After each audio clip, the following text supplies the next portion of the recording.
माझं सोलापूर न्यूजमध्ये आपल्या सगळ्यांचं स्वागत। सोलापूर शहराला पाणीपुरवठा करणाऱ्या औज बंधाऱ्याने तळ गाठला आहे। सोलापूरकरांसाठी आता 10 मार्चपासून उजनी धरणातून पाणी सोडले जाणार आहे। साधारणतः 10 दिवस हे पाणी सुरू राहणार असून त्यासाठी 5.5 TMC पाणी धरणातून सोडावे लागणार आहे।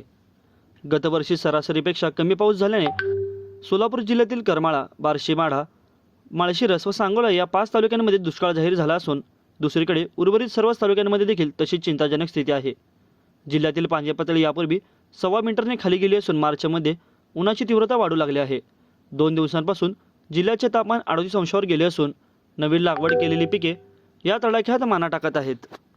जिल्हाधिकाऱ्यांनी जिल्ह्याबाहेर चारा न्यायला बंदी घातली असून सर्व हाट्यांमधील पाणी पिण्यासाठीच राखीव ठेवण्याचे आदेश दिले आहे। या पार्श्वभूमीवर जलसंपदा विभागाने महावितरण विभागाला पत्र पाठवले असून उजनीतून पाणी सोडल्यानंतर 10 ते 21 मार्च या काळात टप्प्याटप्प्याने भीमा नदीकाठच्या कृषीपंचाचा विद्युत पुरवठा बंद ठेवला जाणार आहे। औज बंधाऱ्यातील पाणी पोचले की धरणातून सोडलेले पाणी बंद केले जाणार असून त्यानंतर थेट एप्रिल अखेर किंवा मे महिन्यातच उजनीतून पुन्हा सोलापूर शहरासाठी पाणी सोडले जाईल।